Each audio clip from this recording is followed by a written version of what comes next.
talking about the slice. Stop slicing with our driver. We're going to cover 4 things.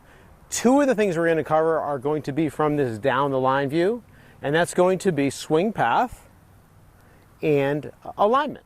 So number 1, when people come to see me because they're having trouble slicing, most of the people that come out, they're having alignment trouble. And what happens is when they play golf on the golf course, they don't know exactly where they're lined up. They think they know where they're lined up, but they're not. They tend to line up too far to the right, and then the player also tends to have a swing path where rather than swinging the club around their body, they tend to have a swing path, we call it out to in swing path, where they make a move kind of like this, known as over the top, and they end up with an out to in swing path, and they kind of pull, fade, or pull cut the ball. So alignment can sometimes cause that out to in swing or that over the top swing.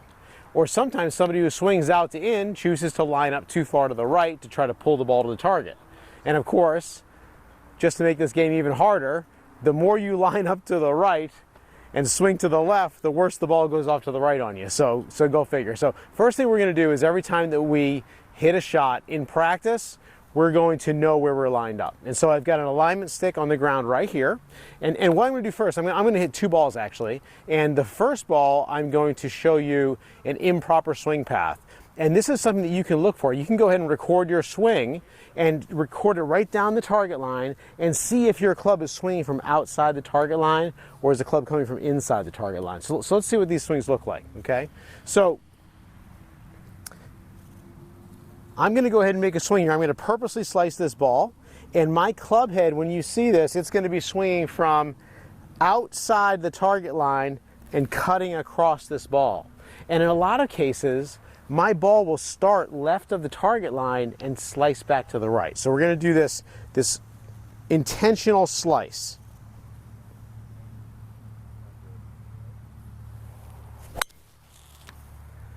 And there we go. There's a nice little, not so nice, it's a left to right type of a ball flight.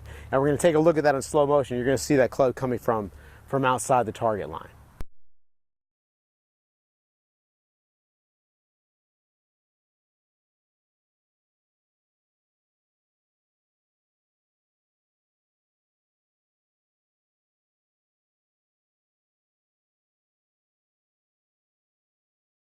So now let's see if we can do a better job with this. And of course, I don't have enough golf balls nearby. Now we're going to have a better swing path on this one. Now what's interesting about this is, in order for me to make that incorrect path, I actually have to reverse my weight shift. I have to move weight to my back foot to make that happen.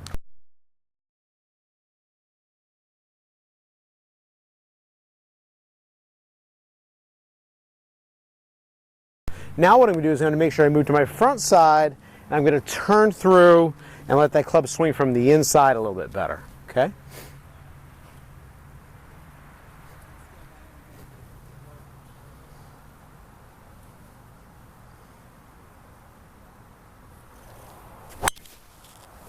And there we go. So that's a nice looking ball flight. Started probably a little bit to the right of the target line and drew back to the middle.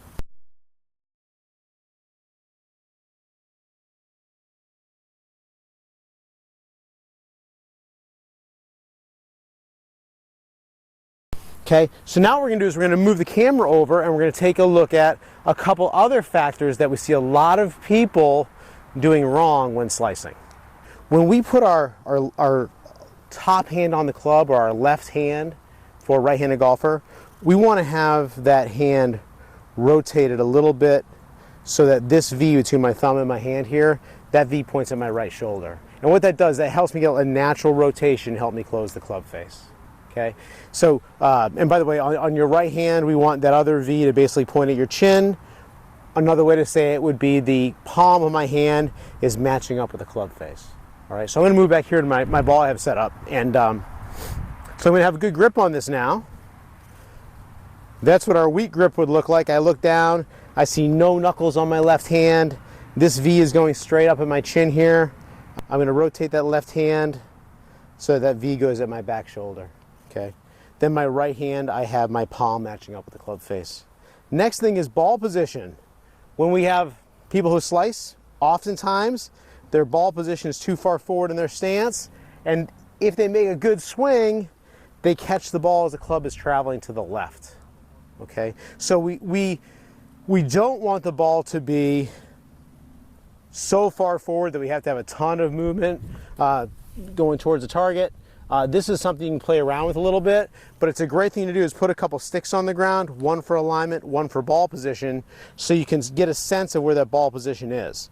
And if you've determined that you've got a pretty good path, if you can see from video that you're not coming out to in, then you can play with this ball position. You can go ahead and keep moving that ball position a little further back and see if you can start hitting a draw that way. So what I'm going to do is I'm going to play this farther forward than any other club, but it's not going to be way up off of my toe. It's still going to be off of my heel, and this is something that works for me. I've got my nice grip on here. I've got that V pointing at the back shoulder. Right hand palm is matched up with the club face, and I'm going to go ahead and take one more swing. Hopefully it'll be a nice draw.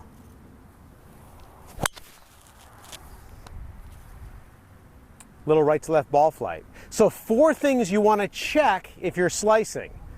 1 is going to be alignment. 2 is going to be that swing path. We want to come from the inside, not the outside. 3, we want to look at our grip. And the 4th thing we're going to look at is that ball position. So check those 4 things, try to get yourself on video.